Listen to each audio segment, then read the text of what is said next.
नमस्कार दोस्तों, सतयुग का सच्चा ज्ञान यूट्यूब चैनल में एक बार पुनः आप सबका दिल से स्वागत है। दोस्तों, एक भूखे ऊंट की 4 ज्ञानवर्धक बातें।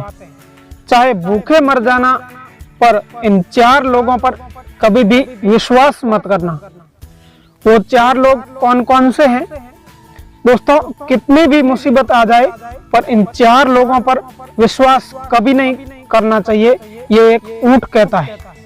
दोस्तों, वीडियो में आगे बढ़ने से पहले मेरी आपसे निवेदन है कि आप अगर हमारे चैनल पर पहली बार पधारे हैं तो इस चैनल को सब्सक्राइब करें और हमारे वीडियो को लाइक करें और अच्छे कमेंट करें और अपने दोस्तों के साथ शेयर करें।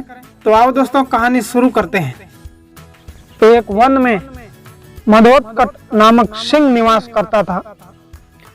उसके बाघ, गीदड़, कौवे जैसे कई अनुचर थे, यानी कि सेवक थे। ये दिन रात सिंह की सेवा करते और सिंह के मारे शिकार के अवशेष से अपना पेट भरते थे। एक दिन एक ऊंट कहीं से भटकता हुआ उस वन में आ गया।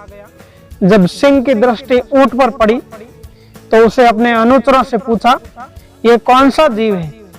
हमें पहली बार ऐसा जीव अपने वन में देखा है। यह वन्य प्राणी है या ग्राम्य जीव है? कोई ने इस प्रश्न का उत्तर देते हुए सिंह को बताया, वनराज, यह ऊंट है और यह ग्राम्य जीव है, गांवों में रहता है। भाग्य से आपका भोजन बनकर ही आया होगा। आप इसे मारकर खा जाइए।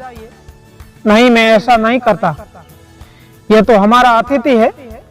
अतिथि देवो भव होते हैं। अतिथि का स्वागत करना चाहिए। अतिथि को मैं कैसे मारकर खा सकता हूँ? यह तो पाप होगा। मैं उसे अभय दान देता हूँ। जाओ, उसे आदर पूर्वक मेरे पास लेकर आओ। मैं उसे मिलना चाहता हूँ। सिंह ने कौवे को आदेश दिया। कौवा कुछ अनुचरों के साथ ऊंट के पास गया और उसे सिंह का आदेश सुनाते हुए बोला, मित्र वनराज, सिंह ने तुम्हें अभय दान प्रदान किया है। वन के राजा होने के नाते वे तुमसे मिलना चाहते हैं। अभय दान की बात सुनकर ऊंट कौवे और अन्य अनुचरों के साथ सिंह के पास आ गया। सिंह ने उससे परिचय किया और वन में आने का कारण पूछा तो ऊंट दुखी होकर बोला, महाराज, मेरा नाम कथनक है। मैं अपने साथियों के संग भ्रमण करते हुए वन में पहुंचा और उससे बिछड़ गया। अब मैं यहाँ अकेला रह गया हूँ। उसे दुखी देख सिंह धीरज बंधाते हुए बोला, कथनक, तुम हमारा अतिथि स्वीकार करो। इस वन में जहाँ चाहे विचरण करो और हरी भरी घास का सेवन करो। कथनक सिंह की आज्ञा का पालन कर वहीं रहने लगा। हरी भरी घास खाकर वह कुछ ही दिनों में हष्ट-पुष्ट हो गया। बाघ, गिद्ध, सियाड़ आदि वन्य जीव जब भी उसे देखते उसकी लाट टपकने लगती, किंतु वे वन के राजा सिंह के आदेश के सक्षम विवश थे। एक दिन कहीं से एक जंगली हाथी उस वन में आ गया। उसने अनुचरों की रक्षा के लिए सिंह को उससे युद्ध करना पड़ा। दोनों के मध्य घमासान युद्ध हुआ। युद्ध के दौरान हाथी ने सिंह को उठाकर जमीन पर पटक दिया और अपने नुकीले दांत उसके शरीर में गाड़ दिए। किसी तरह सिंह युद्ध में विजय हो गया, किंतु वह बुरी तरह घायल हो गया था। घायल अवस्था में उसके लिए शिकार कर पाना दुष्कर हो गया था, जिससे वह स्वयं तो भूखा रहने लगा, साथ ही उसके अनुचर जो उसके शिकार के अवशेष से अपना पेट भरते थे, वे भी भूखे रहने लगे। उनकी दुर्दशा देख और अपने अनुचरों की परेशानी देख सिंह दुखी था। एक दिन उसने अपने अनुचरों की सभा बुलाई।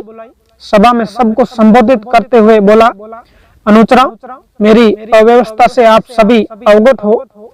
मैं चाहता हूं कि आप कोई ऐसा जीव तलाश करो जिससे मैं इस अवस्था में भी मार सकूं।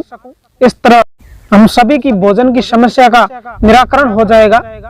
सिंह की आज्ञा पाकर सभी अनुचरण विभिन्न दिशाओं में शिकार की तलाश में गए, किंतु किसी के हाथ कुछ न लगा।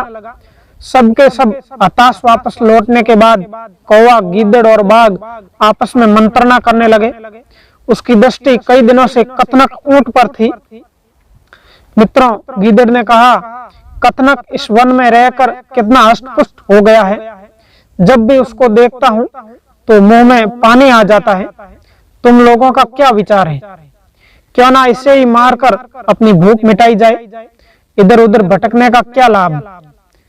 गीदड़ बोला, यह तो तुम ठीक कह रहे हो गीदड़ भाई, किंतु वनराज ने उसे अभयदान दिया है, वे उसे नहीं मारेंगे।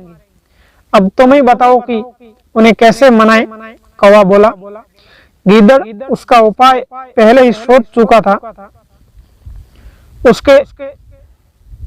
उसने अपनी योजना कौवे और बाघ को बता दी। दोनों ने उस योजना के लिए हाँ भी भर दी। साथ ही अन्य अनुचरों को भी योजना के बारे में अच्छी तरह समझा दिया। इसके बाद वे सिंह के पास पहुंचे। गीदड़ आगे आकर बोला, वनराज, हम सब ने आपके लिए शिकार की बहुत खोज की है, किंतु हमें कोई नहीं मिला। कथनक शारीरिक रूप से विशाल है और अब तो वह हष्ट-पुष्ट भी हो गया है। यदि आप इसका शिकार करें तो हमारे कई दिनों के लिए भोजन की व्यवस्था हो जाएगी। मैंने उसे अभयदान दिया है, मैं उसे नहीं मार सकता।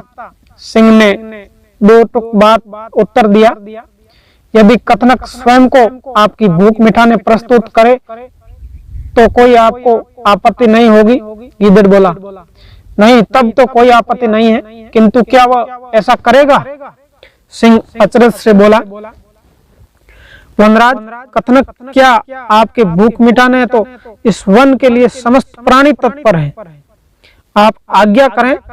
इस तरह गीदड़ ने अपनी चिकनी चुपड़ी बातों से सिंह को मना लिया। उसके बाद कथनक के पास पहुंचा और उसे बोला, शाम को वनराज ने एक सभा रखी है जिससे तुम्हें भी बुलाया है। शाम को सिंह की सभा में वन के सभी जीव उपस्थित थे। कथनक भी उपस्थित हुआ। गीदड़ ने भरी सभा में कहा, वनराज, हम सभी आपकी अव्यवस्था देख बहुत दुखी हैं। आज हम सभी यहाँ उपस्थित हुए हैं ताकि आपके भोजन के लिए स्वयं को समर्पित कर सके।